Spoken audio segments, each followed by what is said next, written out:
Education টিকে আছাম চেনেলৰ সকলোকে স্বাগতম জনাইছোঁ। যিহেতু বন্ধুসকল আমাৰ ট্ৰান্সফাৰ যিটো টিচাৰ ট্ৰান্সফাৰ সেই ট্ৰান্সফাৰৰ কামবিলাক যিহেতু চলি আছে আৰু বহুত ট্ৰান্সফাৰ অৰ্ডাৰ ওলালে এতিয়াও মানে এতিয়া খুব কম সংখ্যাকে তাৰমানে কেণ্ডিডেটছ আছে যে ট্ৰান্সফাৰ অৰ্ডাৰ ওলাব বাকী আছে।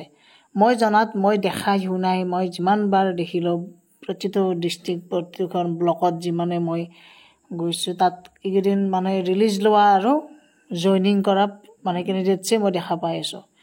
গতিকে আৰু বহুতে এটা কথা সুধি আছে, সেইটো বহুত ইম্পৰ্টেণ্ট একচুৱেলি।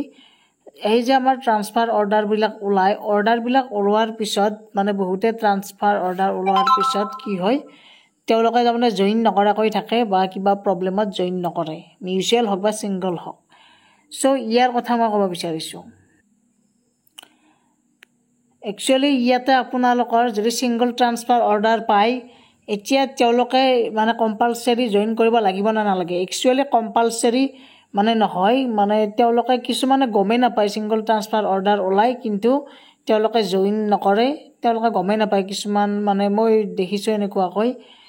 গতিকে তেওঁলোকৰতো একো নহয়, কাৰণ যিসকলে গম পোৱা নাই একোৱেই নহ'ল, জইন নকৰা হয়। ছিংগল ট্ৰান্সফাৰত সিমান এটা প্ৰব্লেম নাই, তেওঁ কিবা এখন স্কুল চিলেক্ট কৰিছে কিন্তু তেওঁ বহুত দূৰত পাইছে, গতিকে তেনে ক্ষেত্ৰত কিছুমানে ছিংগল ট্ৰান্সফাৰ নলোৱাকৈ থাকে, গতিকে জইন নকৰে। গতিকে জইন নকৰিলেও ইমান এটা প্ৰব্লেম নহয়, যদিও ইয়াত গাইডলাইনত আছে।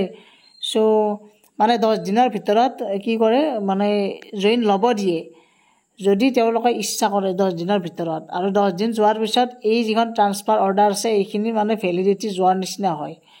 কিন্তু এইটো নহয় যে তেওঁ জইন কৰিবই লাগিব। তেওঁ চিলেক্ট কৰা যদি ক্লাষ্টাৰ বা স্কুল নাপায় তেনেহ'লে তেওঁ জইন নকৰিলেও হ'ব, কাৰণ তেওঁৰ সেইটো এগেইনষ্টত গুচি যায় যদি তেওঁ বেলেগ ক্লাষ্টাৰ বা বেলেগ ব্লকত পৰে।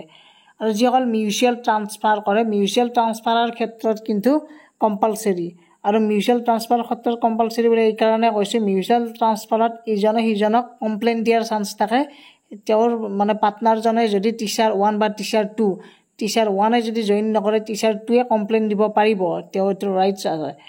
গতিকে সেইটো কম্পালচৰি, আৰু তেওঁলোকে এইটো ভুল নকৰিবা, কাৰণ যদি পাৰ্টনাৰজনে কি কৰে কমপ্লেইন দি দিয়ে ওপৰৰ লেভেলত ডিচি তাত বা যিমান ওপৰত যাব পাৰে, তেওঁলোকৰ কিন্তু সেই কমপ্লেইনটো মানি ল'ব, কাৰণ ট্ৰান্সফাৰ অৰ্ডাৰ ওলাই গৈছে। সেইকাৰণে মিউচুৱেলৰ ক্ষেত্ৰত কম্পালচৰি বুলি ধৰি ল'ব লাগে সকলোৱে, গাফিলতি কৰিব নালাগে। আৰু এনেও মিউচুৱেল ট্ৰান্সফাৰৰ ক্ষেত্ৰত অৰ্ডাৰ ওলোৱাৰ পিছত মানুহক ঠগাব নালাগে।